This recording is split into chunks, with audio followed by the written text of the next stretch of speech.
Jeremias capítulo 21, vamos nos colocar de pé. Diz assim: a palavra que veio a Jeremias da parte do Senhor, quando o rei Zedequias lhe enviou a Pazur, filho de Malquias, e a Sofonias, filho de Maaseias, o sacerdote, dizendo: pergunta agora por nós ao Senhor, porque Nabucodonosor, rei da Babilônia, guerreia contra nós. Bem pode ser que o Senhor opere conosco, segundo todas as suas maravilhas, e o faça se retirar de nós. E então Jeremias lhe disse: assim direis a Zedequias: assim diz o Senhor, o Deus de Israel: eis que virarei contra vós as armas de guerra que está nas vossas mãos, com que vós pelejais contra o rei da Babilônia e contra os caldeus, que vos tem cercado fora dos muros. Eu os ajuntarei no meio da sua cidade, e eu pelejarei contra vocês com mão estendida e com braço forte, e com ira e com indignação e com grande furor, e ferirei os habitantes dessa cidade, assim os homens como animais de grande pestilência, por conta da peste morrerão. E depois disto, diz o Senhor, entregarei Zedequias, rei de Judá, seus servos, e o povo, e os dessa cidade que restarem da peste, e da espada, e da fome, os entregarei na mão de Nabucodonosor, rei da Babilônia, e na mão dos seus inimigos, e na mão dos que buscam a sua vida, e feri-lo-ás ao fio da espada, e não os poupará, e nem se compadecerá, e nem terá misericórdia. E a este povo dirás: assim diz o Senhor: eis que ponho diante de vós o caminho da vida e o caminho da morte. Fala comigo: eis que ponho diante de vós o caminho da vida e o caminho da morte. E o que ficar nessa cidade há de morrer à espada, à fome ou de peste. Mas quem sair e se render aos caldeus, que vos tem cercado, viverá e terá apenas sua vida por recompensa. Amém? Senhor Jesus, te agradecemos pela tua palavra, que é tão atual, Senhor, para os nossos dias. Por isso, nesse momento, que ela não fique apenas, Senhor, a caráter de conhecimento e instrução, Senhor, na nossa mente, mas que ela faça o caminho correto, desça aos nossos corações, converta os nossos sentimentos, Senhor, nos sentimentos de Deus.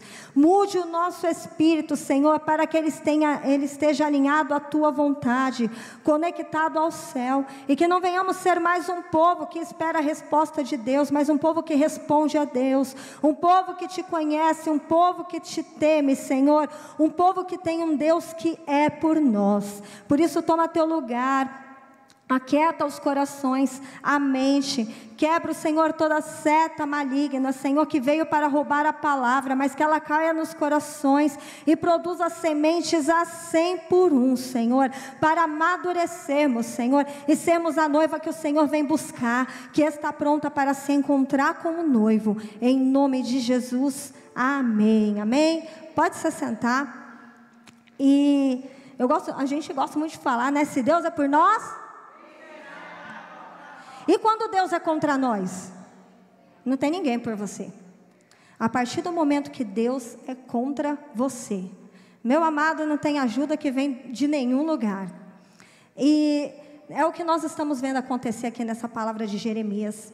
A palavra veio a Jeremias porque um sacerdote veio perguntar para Jeremias, porque o rei Zedequias mandou o que iria acontecer com eles, porque Nabucodonosor estava na porta. Fala com Deus. Jeremias pergunta a Deus o que vai acontecer. Quem sabe? Deus olha, Deus é tão bonzinho, misericordioso. Lembra, Ele abriu o mar, o povo guerreou as muralhas, não precisou nem levantar uma espada, e as muralhas foram ao chão. Ele tirou a água da rocha, mandou pão do céu. Deus é misericordioso.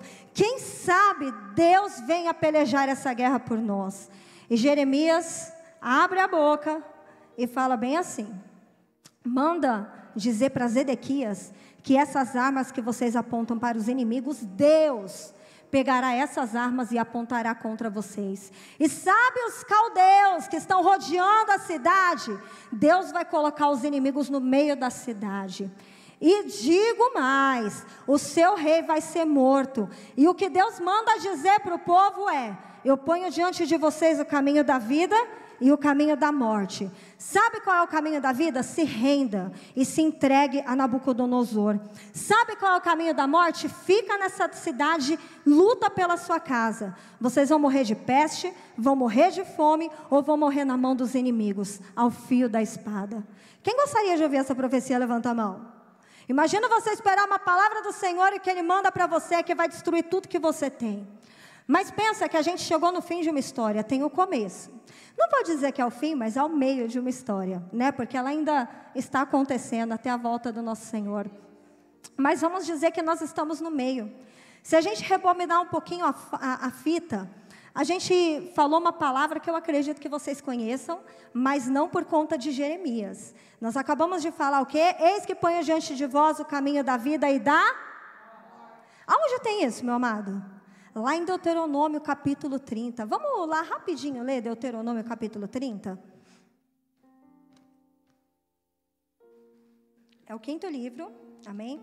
Quero ler para a gente não perder nada, né? A palavra de Deus é mais rica do que qualquer coisa que eu possa falar. Então, não tem como eu substituir a palavra de Deus com as minhas palavras e nem tentar falar metade de um versículo tão poderoso. Amém? Deuteronômio capítulo 30, verso 19, fala assim: os céus e a terra tomo hoje por testemunha contra ti. Gente, quando Deus começa falando um negócio desse, treme na base, tá? Que tenho proposto a vida e a morte, bênção e maldição. Escolhe, pois, a vida, para que vivas tu e a tua semente, amando o Senhor teu Deus, dando ouvidos à sua voz, se achegando a Ele, pois Ele é a tua vida e a longura dos seus dias, para que fiques na terra que o Senhor jurou a seus pais, Abraão, a Isaque e Jacó, que lhes havia de dar. Então, eles estavam numa terra que Deus tinha levado eles, amém? Qual que era a premissa para eles permanecerem naquela terra? Amar ao Senhor Deus deles, dar ouvidos à voz de Deus, se achegar a Deus, para que eles tenham longura de vidas e permaneçam naquela terra. Então, muito provavelmente, se aquele povo está sendo expulso daquela terra, é porque alguma coisa eles deixaram passar diante dos decretos divinos. E muitas vezes nós estamos sendo expulsos do lugar de bênção do Senhor, porque nós deixamos de dar lugar à voz de Deus. Nós deixamos de ouvir a Deus. Nós, em nome de amar mais as pessoas do que amar a Deus, nós deixamos os inimigos entrar na nossa terra. Meu amado, quando você para pensar, por que Deus tirou o povo do Egito? Você já parou para pensar? Será que é porque, tadinho, eles estavam sofrendo? Porque eles estavam sendo oprimidos? Aí você fala: não, presbítero, que isso, Rita? Olha, a palavra diz que o clamor deles subiu a Deus. O clamor deles subiu a Deus. Mas quando Deus falou que ia tirar aquele povo do Egito, era para que eles saíssem da terra para quê? Para adorar a Deus no deserto. Deus já tinha dado a deixa: vocês vão me adorar. E o lugar onde vocês vão me adorar é no deserto. Porque parece que tem crente que não sabe adorar a Deus quando as coisas estão boas. A família está bem? Vamos para a praia. A família está bem? Vamos passear. As coisas, tem dinheiro no bolso. Agora eu saio até da igreja porque eu estou por cima. Sabe o que aconteceu com Israel quando eles tiveram autoridade na mão deles? Eles não entenderam que a autoridade foi dada por Deus. E sabe o que Deus fez com ele? Fez como as igrejas lá do Apocalipse: se conserta, porque eu venho sem demora, e cuidado, porque eu vou tirar o castiçal da sua mão. Tem gente que vai perder lugar de autoridade dentro de casa, no ministério, no trabalho. Sabe por quê? Porque Deus te levou na terra da promessa para você adorar Ele, e você deixou os inimigos entrar na tua terra, em nome do amor ao próximo. E a gente esquece que o primeiro mandamento que o Senhor deu é o quê? Amar a Deus sobre todas as coisas. O problema não é amar as pessoas, o problema é quando a gente endossa o pecado delas. É quando a gente senta na mesa com os pecadores, e ao invés de dizer para ele que eles estão errados, porque vamos lá, Jesus sentava com o pecador, meu amado, não sentava? Mas quando ele sentava com o pecador, ele falava o quê? Vai e não peques mais. É muito sério sentar na mesa com Deus, porque você vai ouvir verdades, porque Ele é a verdade, Ele é o caminho e Ele é a vida. E a gente esquece que a gente é a luz do mundo. Nós não somos trevas do mundo, nós somos a luz. E meu amado, se o Senhor te colocou numa terra, em algum lugar para ser luz, é para que a verdade saia da tua boca, é para que haja transformação, é para que haja libertação. Mas nós deixamos o inimigo entrar na nossa terra. Sabe o que Israel fez? Ele fez aliança com o Egito, porque algumas vezes a Síria queria invadir eles. Aí se a Síria quer me invadir, sabe o que eu vou fazer? Eu vou fazer aliança com o Egito, porque alguém precisa me proteger. E eles se esqueceram de todas as vezes que Deus foi o Deus Sabaô. Sabe o que é Deus Sabaô? Jeová Sabaô é o Deus da guerra.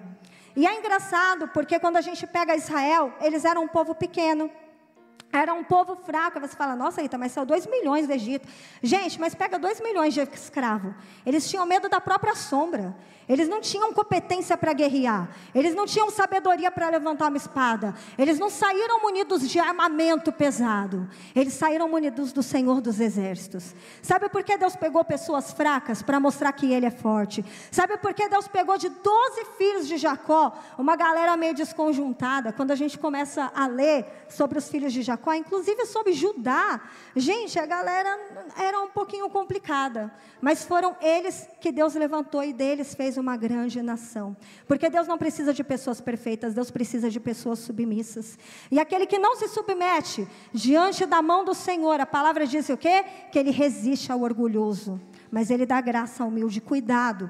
Tem pessoas a ponto de ser vomitados da boca do Senhor, estão sendo resistidos, porque chegou num lugar de autoridade e não entendeu que foi Deus que te colocou.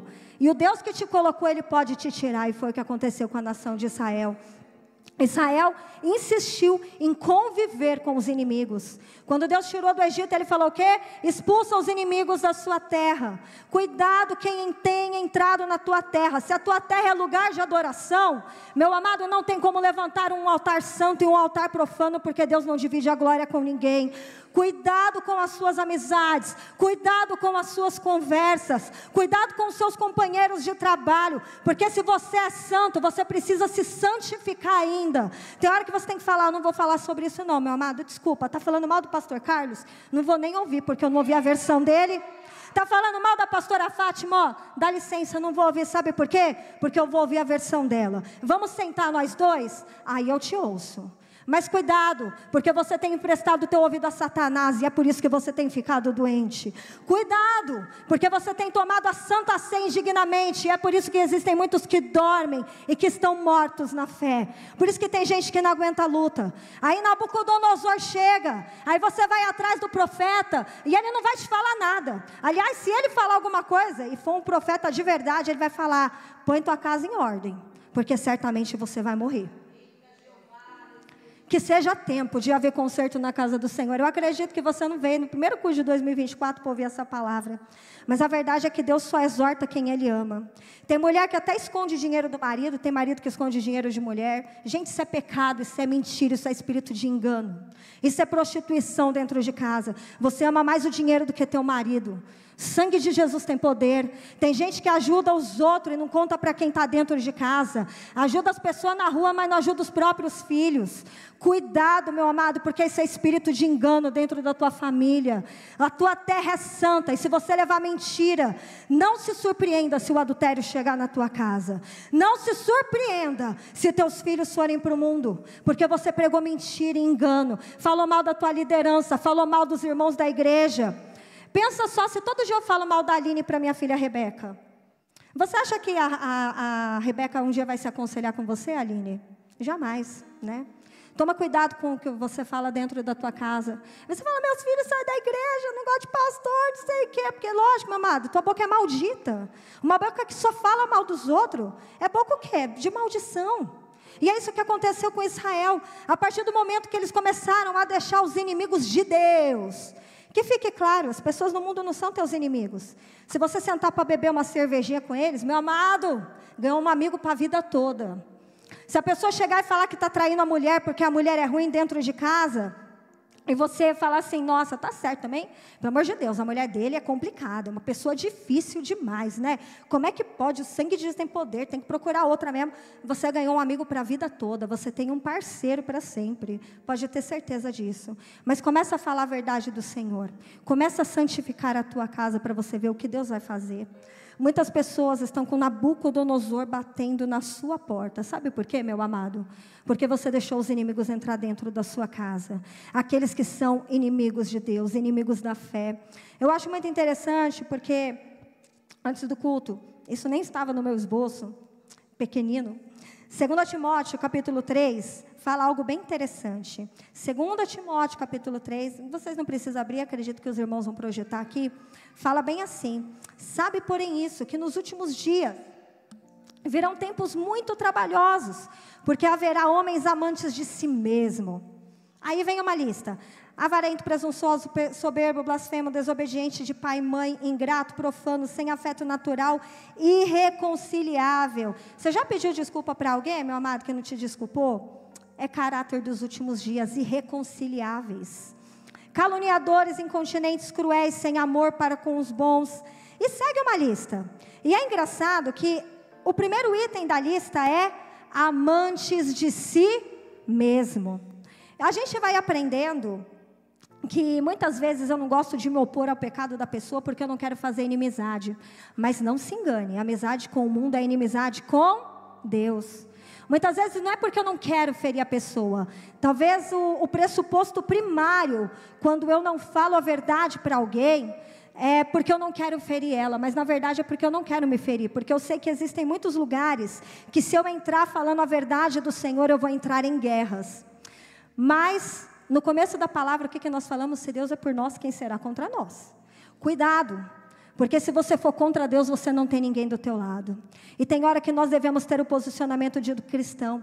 2024 está aí, cada vez mais os nossos valores estão sendo à prova no nosso ambiente de trabalho. Estão sendo colocados à prova no nosso ministério, na nossa jornada com Deus. Colossenses capítulo 1, verso 21 fala assim: antes vocês estavam longe de Deus, eram inimigos dele, por causa das coisas más que vocês faziam, pensavam, mas agora por meio da morte do seu filho na cruz, Deus fez com que ficassem seus amigos, a fim de levá-los à sua presença para serem somente dele. Você não pertence ao mundo, você é do Senhor. Se lembra que quando Deus te tirou do Egito, Ele te tirou do Egito para o quê? Para você poder adorar. Quando Deus estabeleceu a nação de Israel, meu amado, não foi exatamente porque Deus queria fazer um povo forte, poderoso, que tivesse uma pátria. Deus queria que aquele povo tivesse um lugar para adorá-lo, um lugar santificado para buscar o nome dEle, para ter as práticas que eles deveriam ter, segundo a doutrina que o Senhor tinha dado a eles. Era um lugar de proteção.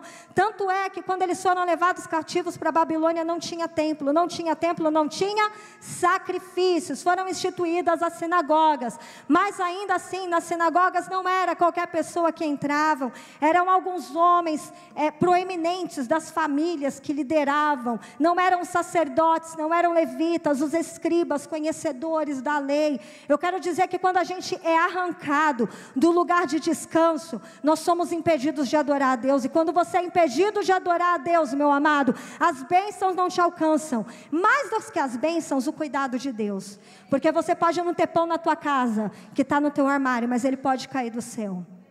Você não precisa de bênção, você precisa de Deus. Mas nós desaprendemos a orar. Tudo que eu desejo para você nesse ano, meu amado, é que você leia a Bíblia, é que você ore, é que você se converta. É o que eu tenho orado todos os dias. Quando eu deito com meu marido, a gente sempre ora, e eu falo: Deus, obrigada, porque hoje eu continuo crente.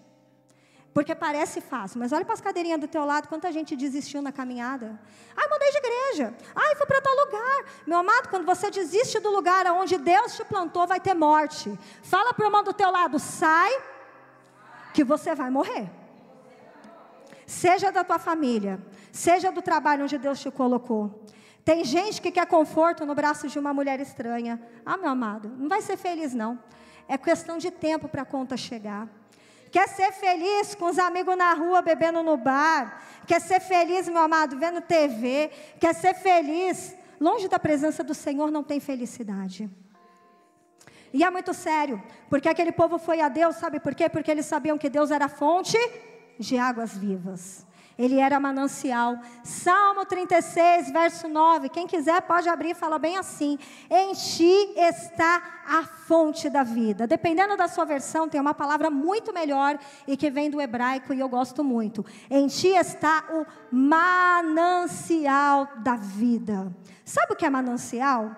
Quem estudou ciências básicas, como eu estudo com meu filho, a gente sabe o que é manancial. Manancial é aquele lugar de onde brota, jorra, é a fonte das águas. Deus é a fonte das águas. Então, ainda que você chegue num curso de rio e ele esteja seco, se você for seguindo, muito provavelmente você vai achar a fonte daquela água.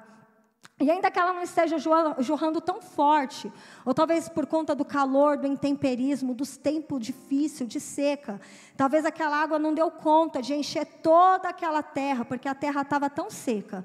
Mas se você seguir o curso daquele rio, você vai chegar naquela fonte e ali vai ter água.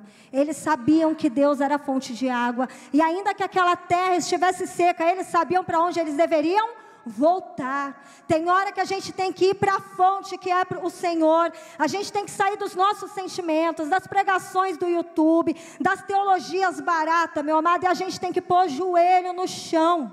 A gente tem que colocar a nossa boca no céu e não na terra.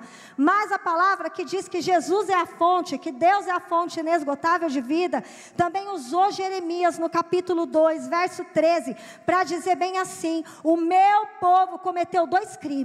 Eles me abandonaram a mim, a própria fonte de água viva, e tentaram cavar as suas próprias cisternas. Cisternas são poços. Tentaram cavar os seus poços rachados, que não conseguem reter água. Gente, que 2 pecados são esses? Primeiro, que eles abandonaram a Deus. O segundo pecado, acho que é o pior que o primeiro. Eles acharam que Deus podia ser substituído, porque eles abandonaram a fonte das águas e foram lá e criaram um poço para eles mesmos. Sabe o que é criar o poço, meu amado? É quando você cria lei e doutrina para você. Você justifica tudo com os seus sentimentos. Porque eu estou ferido, porque eu estou magoado. E assim os homens estão deixando as famílias, as mulheres. Gente, quanta mulher está deixando família? Esses dias eu vi uma notícia que o marido deu ruim no casamento, eram 2 pastores da igreja, o marido deu ruim no casamento, aí a mulher ficou tão frustrada, que foi trabalhar numa plataforma adulta na internet, mas ela continuou servindo a Deus. Gente, as pessoas estão abandonando Deus por causa de homens, estão abandonando propósitos por causa de homens. Desculpa, meu amado, não conheceu Deus, porque Pedro, apesar de toda a dureza do discurso de Jesus, que disse: quem não come da minha carne, não bebe do meu sangue, não tem parte comigo. Quando Jesus falou isso, a galera entendeu que o discurso era muito difícil, muito duro, que ia doer, ia sofrer, era um grau de intimidade muito grande, comer da carne de alguém, beber do sangue de alguém, e uma galera foi embora. Aí a gente fala assim, Jesus ficou triste, porque imagina a metade da igreja. Se um dos membros hoje falar para a gente que vai sair da igreja, eu falo: a gente chora, a gente sente, a gente sofre. Aí então a gente pensa: Jesus sofreu para caramba. Não, Jesus olhou para eles e falou assim: vocês não vão também não? Vocês não acharam o discurso duro? Aí Pedro fala o que para Jesus? Para onde iremos, se só tu tens as palavras de vida eterna? Tem hora que dói, mas o propósito de Deus é muito maior do que a nossa dor. E se você ainda não chegou nesse nível, é por isso que você está ouvindo essa palavra, porque Deus quer uma noiva madura. Uma menina não pode casar. Eu não posso entregar minha filha com 5 anos para casamento. E o menor dos problemas é porque ela não sabe cozinhar. Hoje ela sentou na mesa e falou assim para mim: mamãe, como que eu vou casar? Eu não sei cozinhar. Aí eu pensei: minha filha, o menor dos problemas é que você não sabe cozinhar. O casamento é muito mais que comida, o corpo é muito mais que comida, que bebida. Deus não vem buscar uma noiva imatura. E tem gente abortando o trabalhar de Deus na sua vida, porque está se sentando com pessoas de iniquidade, porque está fraquejando diante dos processos de Deus na tua vida. Eles tiveram 2 pecados. Eles fizeram um poço para ele, achando que aquele poço ia substituir Deus. Cuidado, meu amado, nada substitui Deus. E quando a gente fala de substituir Deus, não quer dizer que você está em idolatria, literal, procurando outro Deus, está adorando a Moloque, a Baal. Não, meu amado, quando você quer o benefício próprio, a satisfação da tua carne, isso já é uma idolatria, a idolatria do eu. Hoje eu ainda estava ouvindo um trecho de uma pregação coaching que minha mãe colocou, e a pregação é assim: tá difícil, sai mesmo, é verdade, não fica mendigando a amizade, não fica mendigando de quem não quer estar do teu lado. Meu amado, foge mesmo, porque você não amadurece. Eu só sei que para todo Jesus é preciso um Judas. Sabe, a gente fala muito de Judas, mas sabe por que só tem Jesus? Sabe por que Jesus foi para aquela cruz? Porque houve um Judas. Às vezes Deus precisa levantar Judas na nossa vida, e por mais que doa, é lógico que dói, mas só assim você vai para a cruz e você está vendo até onde você está disposto a ir pela causa do Senhor. Até onde você está disposto? O evangelho não vai ficar mais fácil. Ouvi uma frase que eu gostaria muito de compartilhar, e é interessante, porque o verdadeiro evangelho atormenta os tranquilos e coloca em paz os atormentados. O verdadeiro evangelho atormenta quem está tranquilo, porque tem gente que chega na igreja assim: ai, hoje eu vou ouvir aquela pregação, vou sair feliz com Jesus, ai, eu vou ouvir uma palavra de revelação, que tudo vai dar certo, que eu estou no caminho certo. Aí, de repente, você ouve essa palavra, acabou o teu mundo. Você sai aqui e está se perguntando: Deus, será que eu sou crente? Talvez você está perguntando, é que precisa se converter mesmo, né? Mas muitas pessoas chegaram aqui, sentaram nessa cadeira e falaram: Deus, fala comigo. Fala, porque teu servo ouve. Senhor, não importa o que você vai falar, mas eu quero ser restaurado, eu quero ser curado, eu quero ser uma noiva madura. Muitas vezes eu sentei nessa cadeira e não foi fácil muitas coisas que eu ouvi, mas foram essas coisas que me amadureceram e me forjaram o caráter. Não para eu estar onde eu estou, porque desculpa, gente, eu não estou em lugar nenhum. Eu não sou nada nesse universo, nesse mundo do Senhor. Mas me forjaram para pelo menos eu chegar no meu quarto e saber que Deus é Deus e eu sou a Rita, e nada mais além disso. E o evangelho faz isso, ele atormenta as pessoas que estão em paz, mas nos coloca em paz quando nós estamos atormentados. E talvez você chegou aqui querendo ouvir uma palavra de Deus, e Deus está te falando: suporta o processo. Porque se você não suportar o caminho da vida e da morte, da bênção e da maldição, ou vai ser você ficar e morrer na mão dos inimigos, ou vai ser sair. Mas a única coisa que você vai levar vai ser a tua vida, não vai ser mais nada. E para a gente que está acompanhando a guerra da Palestina, né, Israel, Hamas e tudo, a gente vê que a maior dificuldade deles, quando alguém vai entrevistar, o que eles falam? A gente só saiu com a roupa do corpo. A gente não teve tempo de levar documento, a gente deixou as fotos. Teve gente que, cenas horríveis, levando o cachorrinho, as crianças debaixo do braço. Às vezes o exército inimigo chegou e pegou metade da família, uma outra metade saiu correndo. Gente, não consegue salvar nada. E a maior preocupação deles é porque está deixando tudo para trás. Que não seja eu e você, meu amado, a gente chegar a tal ponto que a gente precisa abandonar tudo para trás e sair só com a nossa própria vida, porque não é isso que Deus quer. Porque quando Deus tirou aquele povo do Egito, eles saíram com a vida deles e com despojo de guerra. Que o único despojo, meu amado, não seja a tua vida, mas seja todo o ouro, toda a prata que o Senhor te deu, que o Senhor tem para mim e para você, para construir um lugar de descanso e de adoração a Ele. Mas para isso a gente tem que ser o quê? Obediente, temente a Deus. Ainda eu ganhei um presente esses dias, num valor... Bom, deixa eu voltar a fita. Eu fui no shopping e comprei uma coisa que eu queria muito, num valor bem considerável. Né? O que é valor considerável para você, Rita? Mais de R$70. Então, você já sabe. Num valor bem considerável. E é um item muito pequenininho. E quando eu comprei, eu cheguei em casa, testei, falei: Deus, testei não, né? Eu peguei na caixinha, falei: ai, Deus, estou tão feliz, obrigada. Porque tudo que chega na nossa mão, ainda que você comprou com o teu dinheiro, foi Deus que te deu. Não acho que foi teu não, né? Aí eu peguei e falei: ai, Deus, obrigada. Aí o Senhor falou: você vai dar para fulano. Eu: ai, Senhor, né? Cuida da minha cabeça, Deus não falou isso não. Aí Deus: você vai dar. Eu: não, Senhor, não, Deus não está falando comigo não está falando, não está. Mas aí eu dei. Eu desci, isso foi numa segunda, relutei na terça, na quarta eu vi a pessoa e dei. Gente, diante de Deus, no sábado, no domingo, eu ganhei o mesmo presente que eu dei para fulana. Obedece, porque existe recompensa. E não é porque Deus me deu a mesma coisa, é porque Deus estava falando: favorece alguém. Aprenda a ouvir a voz de Deus. Muitas vezes a gente não é abençoado. E talvez eu ficaria com 2 itens, que eu realmente não precisava dos 2 itens. Mas se eu ficasse com os 2 itens, a pior da lição que eu iria aprender é que eu não ouvia a Deus.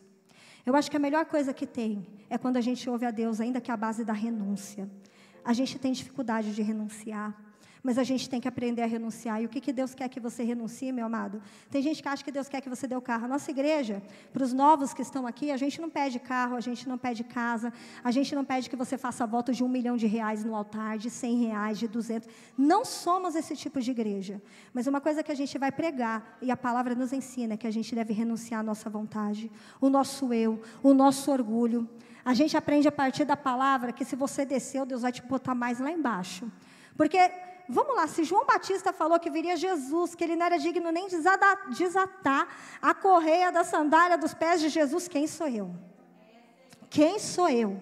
Mas às vezes a gente quer estar lá em cima, eu quero cantar mais alto, eu quero falar mais alto, tem que ser do meu jeito, senão eu não brinco mais, senão eu não faço mais. Renuncia ao teu orgulho.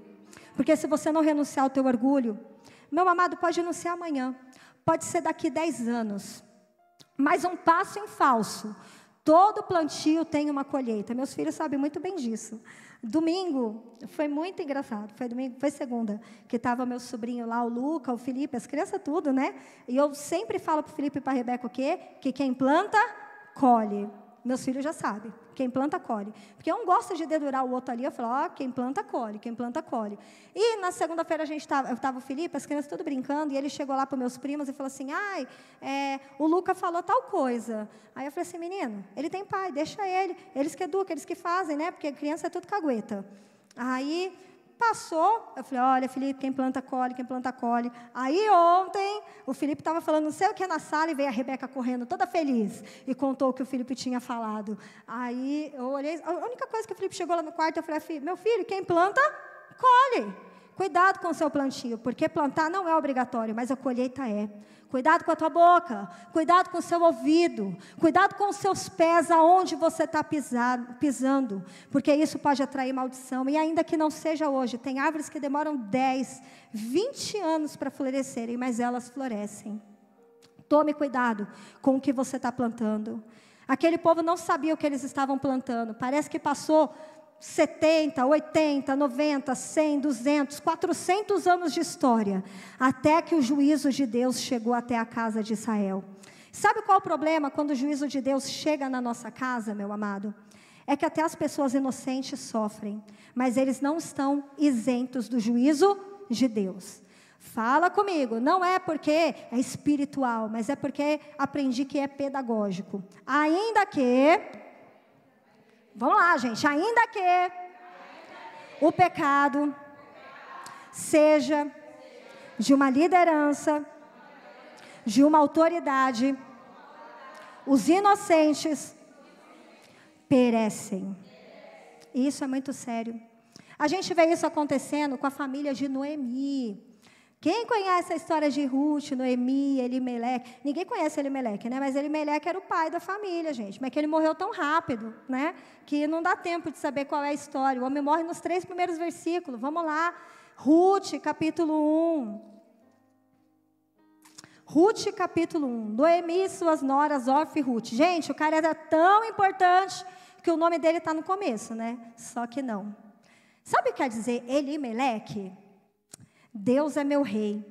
E é engraçado que alguém com o nome que é Deus é meu rei não tenha feito de Deus rei.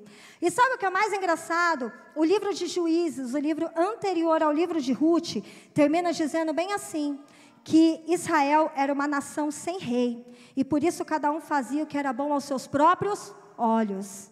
Meu amado, quando não existe liderança na sua terra, pode ter certeza, cada um vai fazer o que é bom aos seus próprios olhos. E uma nação, uma pessoa, um povo que faz o que é bom aos seus olhos, é um povo que vive sem lei. E um povo que vive sem lei vai acabar o quê?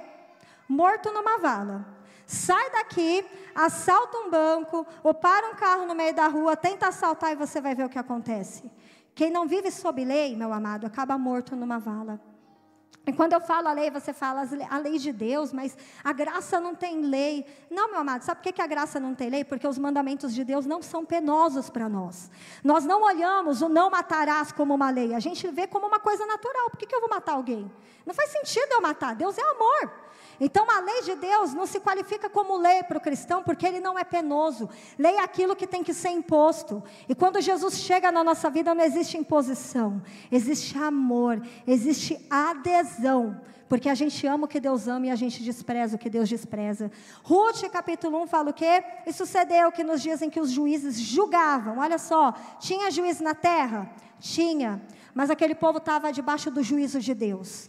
Porque aquele povo estava em pecado. Quando a gente termina o livro de Juízes, gente, nem Sansão, né, que tinha se levantado para defender aquele povo, conseguiu ficar de pé. Cuidado, você pode ser a pessoa mais forte do mundo. Também é uma frase de efeito, mas que eu amei. Mas ainda assim, uma mulher, um pequeno pecado pode te derrubar. E a palavra diz que os juízes julgavam, mas houve fome na terra. E um homem de Belém de Judá saiu a peregrinar nos campos de Moabe. Ele, sua mulher e seus 2 filhos. E o nome de um homem era Elimeleque. E o nome da sua mulher, Noemi. E o nome dos 2 filhos, Malom, Quilion. Efrateus de Belém de Judá. E vieram aos campos de Moabe e ficaram ali. Gente, totalmente compreensível. Eles estavam fugindo o quê? Da fome. Meu Deus, estava fome na terra. Eles tinham que sair, não tinha? Mas vamos contextualizar.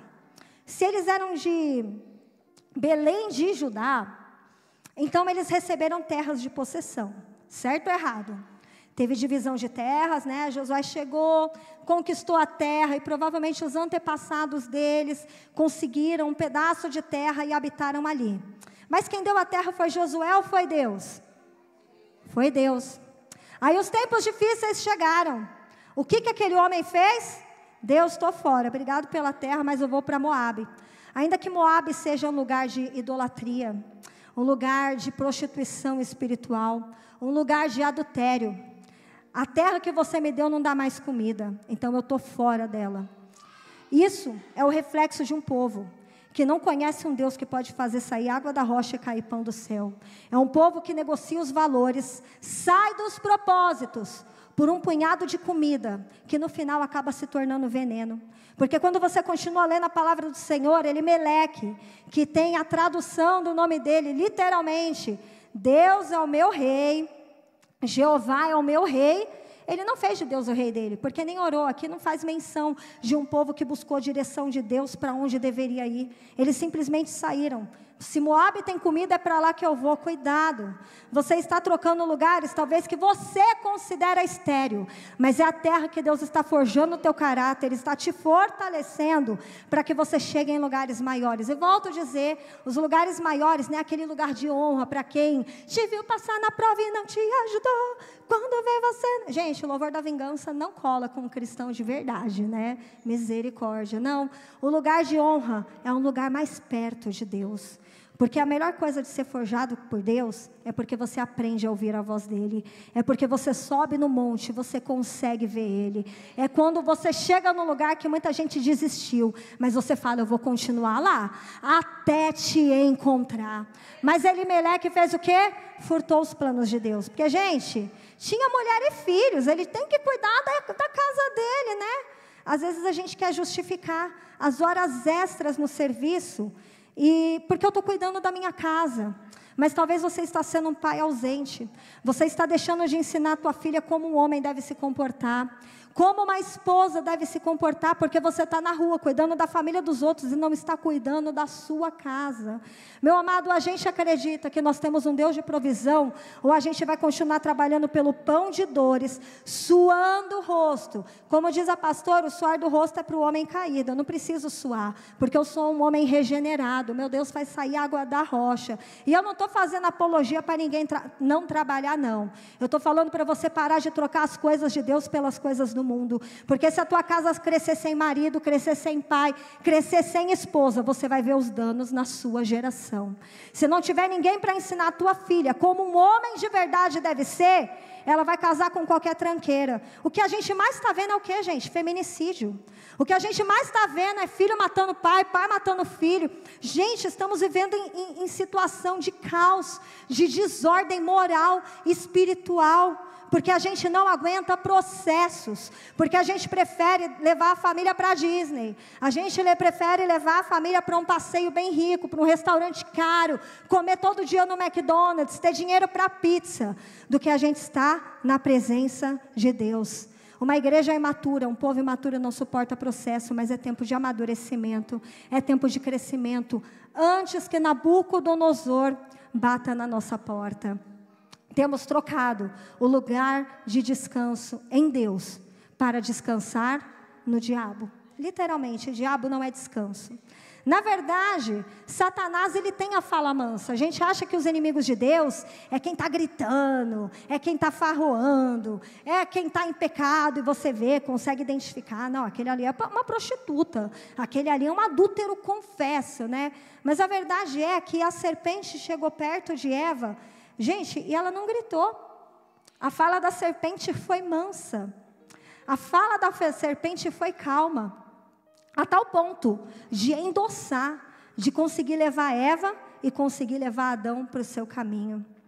Um povo que não suporta processos, acaba morto.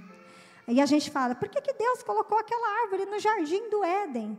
Porque Deus não queria um povo fantoche que fizesse a vontade dele. Deus queria pessoas que se submetessem a ele e dissessem não à própria carne.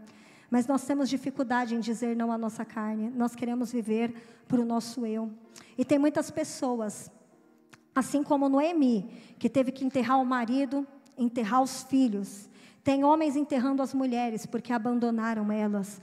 Tem pais enterrando os filhos, porque não ensinaram a sã doutrina, porque não controlaram a boca, porque não tiveram domínio próprio. Meu amado, aprenda a jejuar, aprenda a orar. A gente precisa estar no lugar de oração. A oração não é um lugar que você entra para lembrar a Deus do que você precisa. Quando você entra no lugar de oração, você se lembra que você precisa de Deus. Quantas vezes eu fui para o meu lugar de oração querendo alguma coisa de Deus e eu descobri que eu nem precisava daquilo. O que eu precisava era de Deus.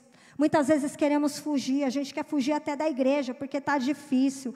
A gente acha que na igreja não tem que ter dor. Nossa, olha, eu não entendo. As pessoas que estão na igreja não querem sofrer nada, porque o corpo de Cristo tem que ser um lugar de carinho, de amor, de cheiro. Ô, meu amado, como que foi o corpo de Cristo na cruz? Você lembra? Sangrava.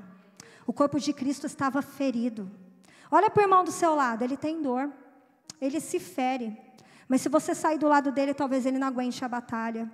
E às vezes você acha que ele foi muito duro com você. Ah, eu vou sair porque o Vitor, olha, ele podia ter sido de outro jeito. A Tamires, eu vou sair porque o pastor Carlos não agiu do jeito que eu precisava. Meu amado, para de seguir a gente, para de seguir o Vitor, a Tamires, a Nelly. Começa a seguir a Deus, que você vai ser uma árvore plantada junto a ribeiros de águas, cujas folhas não caem. Dá o fruto na estação própria e tudo que faz prospera. Mas os ímpios não são assim, são como o moinho que o vento espalha. Sabe as pessoas que sempre estão debandando para todos os lados? É palha. Deixa eu te falar, Jesus fala lá em Mateus capítulo 3, que sabe qual é o destino da palha? Pega fogo. Cuidado para o seu destino não ser o fogo. Porque você está sendo levado com o vento, porque você não suporta processos. Noemi, ela desceu junto com Elimeleque, junto com seus filhos. E no final todo mundo morreu. Irônico, né? Eles fugiram da fome para não morrer, mas morreram. Sabe por quê? Quem garante a vida é Deus. Quem garante a vida não é teu conhecimento, não é a tua força. E a gente volta no começo da pregação. Israel só tinha autoridade porque foi dada por Deus. Você só está onde você está porque Deus te colocou. E se você sair do centro da vontade de Deus, muito provavelmente isso te custe muito caro. Toma cuidado com os lugares onde você tem colocado o seu pé. Porque a terra que é santa hoje, meu amado, não é a terra que você está pisando. A terra santa é você. Abra em Deuteronômio capítulo 7, verso 6, diz assim, talvez não dê tempo, porque eu vou ter que começar a correr um pouquinho, né?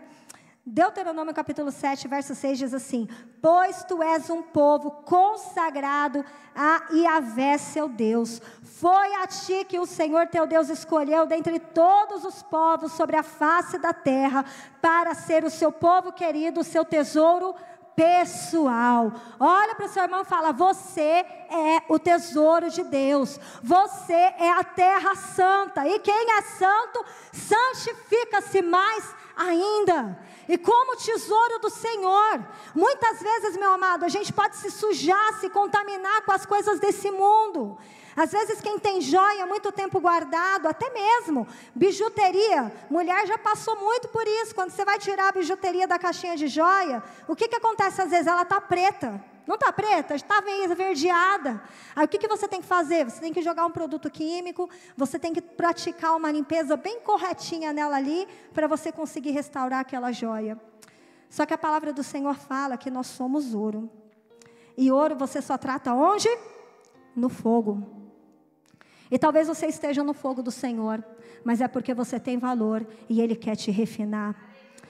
E por mais que Noemi tenha sofrido em perder o marido, em perder os filhos, e ouso dizer, meu amado, como mulher, como mãe, como esposa, eu acho que depois que você enterra 2 filhos, e depois que você enterra um marido, você não é a mesma pessoa, de uma certa forma você morre também. Mas ela reúne o pouco de força que ela tem, ela não se entrega à depressão, ela não se entrega ao choro, ela não se entrega à loucura, não se entrega ao desespero.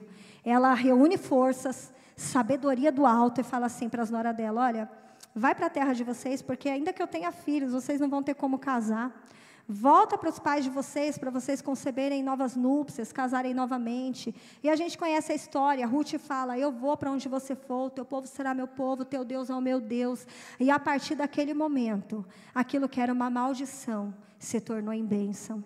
Existe um louvor que eu gosto muito que diz bem assim: até meus erros e fracassos se tornarão em milagres.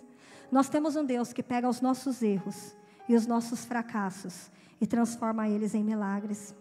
Ainda que você tenha chegado aqui e tenha perdido tantas coisas na tua vida, talvez tenham sido boas oportunidades, viver um casamento pleno e abençoado pelo Senhor até esse momento. Talvez você deveria estar tão longe com Deus. Eu não vou falar no ministério, mas na tua vida com Deus. Mas porque você não tem domínio próprio, porque você não tem tido sabedoria, não tem sido obediente, você tem feito Deus o seu opositor. Mas eu creio que é tempo de restauração, porque Deus não envia essa palavra porque a causa está perdida. Na verdade, quando o Senhor envia essa palavra, é porque Ele quer dizer: desperta, tu que dormes. E que venha ser tempo de despertarmos. E como Noemi, ela ouviu que em Betel, Deus havia visitado aquele povo. Então ele fala para Ruth: então eu vou voltar para Betel. Eu vou voltar, na verdade, para onde eu nunca deveria ter saído. Mas como ela volta sem o marido, ela volta sem os filhos. Se um dia ela saiu de posse de carro, de fazenda, porque vamos ser honestos, meu amado, quem muda de cidade é pobre? Não. Quem muda de cidade é porque está bem de vida. Quem muda de cidade é porque está em cima da carne seca, em cima da carne seca, como se fala, é a última Coca-Cola do deserto. Quem muda de lugar é porque ele está bem. Mas a hora que Deus manda você voltar, talvez volte humilhado. Mas ainda que você volte humilhado, volta para onde o Senhor te mandou. Ou, melhor, nunca saia de onde Deus plantou você. Porque a chance de você nunca mais dar frutos é muito grande. Por isso eu te convido a se colocar de pé nessa noite. E que seja tempo da obediência ser uma recorrência e não a desobediência. Que seja tempo de sermos fiéis à forma como Deus nos chamou, como Deus te chamou. Entra debaixo da misericórdia de Deus. Quantos de nós estamos prestes a perder tudo que conquistamos, porque somos meninos na fé? É tempo de amadurecer, igreja. Ele não vem buscar uma menina, ele vem buscar uma mulher, ele vem buscar uma noiva. Criança não se casa. E que venha ser tempo de nós entendermos o lugar de Deus na nossa vida. Senhor Jesus, te agradecemos por essa palavra que veio para cada um de nós. Eu creio que assim como eu sei que essa palavra não foi falada para o meu irmão, mas foi falada para mim, porque aquele que julga estar de pé, cuide para que não caia. E que venha ser tempo de estarmos firmados na Tua palavra, na rocha, na verdade. Tira, Senhor, todo espírito de achismo, de loucura, Senhor, de depressão, de decepção das nossas mentes. Mas que venhamos entender que cada processo é para forjar o nosso caráter, é para nos fazer fortes. Domingo nos assentaremos na Tua mesa e queremos ser dignos de nos assentar nesse lugar. Não pelo que fazemos, mas é pelo Teu sangue que expia os nossos pecados. Por isso nos perdoa. Perdoa a inveja, perdoa a arrogância, perdoa a mentira, perdoa, Senhor, o roubo, perdoa a falta de fé, a incredulidade, perdoa a infantilidade, perdoa as fofocas. Santifica a nossa carne, perdoa a desobediência. Hoje estamos aqui, Senhor, para dizer que queremos fazer do Senhor o nosso Deus, queremos fazer do Teu povo o nosso povo, queremos, Senhor, endossar, abraçar e amar aquilo que o Senhor ama e desprezar o que o Senhor despreza. Que venha ser o tempo de um avivamento, mas não é porque a panela, Senhor, tem a sua tampa voando, mas é porque o nosso fundo está caindo, é porque estamos descendo aos lugares mais baixos, para sermos pegos pela Tua mão e sermos levados aos lugares altos. Senhor, a Tua presença, o Santo dos Santos, e aprendermos, Senhor, aprendermos a não viver sem a Tua presença. Que chegue esse tempo de dizermos em voz alta: Senhor, dói, Senhor, é difícil, mas para onde eu irei, se só Tu tens as palavras de vida eterna? Em nome de Jesus, é tempo de conserto. É tempo de conserto, meu amado. E se essa palavra nessa noite falou com você, e você sabe que você precisa endireitar, você não. Você sabe que Deus precisa endireitar alguns aspectos da sua vida. Eu te convido a vir aqui na frente nessa noite. Não é para nenhum pastor pôr a mão na sua cabeça, mas que seja tempo de você falar com Deus. Se eu me humilhar diante do Teu altar e sacrificar aquilo que me custar, Tu inclinarás os seus ouvidos ao meu favor. Que seja tempo de conserto, que seja tempo de restauração. Fala para Deus: eu não quero viver 2024 como foi 2023. Eu não quero comer pão de dores. Senhor, eu quero sair desse poço. Senhor, eu quero deixar a capa para trás. Eu não quero vestir a pele do meu irmão. Eu não quero mais ser Jacó. Eu quero ser Israel. Eu quero ser aquele que é chamado Filho de Deus.